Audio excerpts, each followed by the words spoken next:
Assalamualaikum warahmatullahi wabarakatuh. Perkenalkan, saya Rohma Yunitrianti, NPM 17020720, mahasiswi pendidikan akuntansi di Universitas Muhammadiyah Sumatera Utara. Di video kali ini saya akan membahas tentang akuntansi sektor publik. Yang pertama, saya akan membahas tentang pengertian akuntansi sektor publik. Yang kedua, saya akan membahas siklus akuntansi sektor publik. Yang ketiga, saya akan membahas laporan keuangan akuntansi sektor publik. Yang keempat, saya akan membahas laporan keuangan pemerintahan daerah. Yang pertama, pengertian akuntansi sektor publik. Jadi, akuntansi sektor publik adalah sebuah proses untuk mengumpulkan, mencatat, mengklasifikasikan, menganalisis, serta membuat laporan keuangan untuk sebuah organisasi publik yang menyediakan informasi keuangan bagi pihak yang membutuhkan untuk digunakan saat pengambilan keputusan. Siklus akuntansi sektor publik yaitu pertama, kita harus mengumpulkan dokumen transaksi, kemudian kita memindahkannya ke dalam buku jurnal. Setelah dari buku jurnal, kita pindahkan ke dalam buku besar. Setelah kita pindahkan ke dalam buku besar, baru kita buat laporan keuangannya. Nah, di dalam buku besar tadi terdapat yang namanya buku pembantu. Yang ketiga, kita membahas tentang laporan keuangan sektor publik. Di dalam laporan keuangan sektor publik terbagi menjadi 7.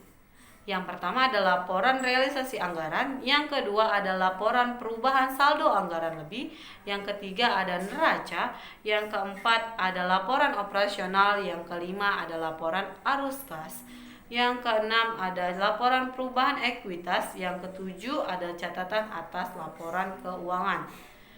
Nah, di berikutnya kita akan membahas tentang laporan keuangan anggaran pemerintahan daerah.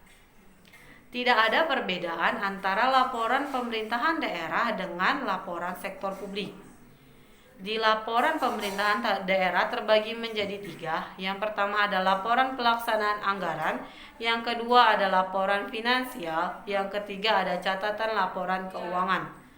Nah, di laporan pelaksanaan anggaran terbagi lagi menjadi 2. Yang pertama adalah laporan realisasi anggaran, yang kedua ada laporan perubahan saldo anggaran lebih, yang ketiga yang di laporan finansial terbagi lagi menjadi 2. Yang pertama ada neraca, yang kemudian ada laporan operasional, kemudian ada laporan arus kas, kemudian ada laporan perubahan ekuitas.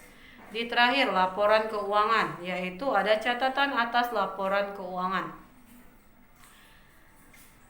Itu tadi adalah materi tentang akuntansi sektor publik.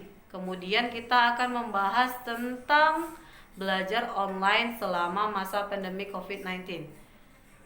Selama masa pandemi COVID-19 ini, seluruh mahasiswa atau mahasiswi yang ada di Indonesia diwajibkan yang namanya belajar dari rumah, atau yang bisa kita sebut belajar online, belajar daring. Nah, suka dukanya selama belajar dari rumah. Untuk sukanya, kita bisa belajar dimanapun. Untuk duka, ketika mati lampu, sinyal otomatis mati, jadi mahasiswi terhambat dalam mengirim tugas ke dosennya. Terus, yang kedua, ketika tiba-tiba paket internet habis, otomatis mahasiswi atau mahasiswa tadi tidak bisa mengikuti pembelajaran online. Mungkin itu saja suka duka selama belajar di rumah. Terima kasih atas menonton. Saya ucapkan wassalamualaikum warahmatullahi wabarakatuh.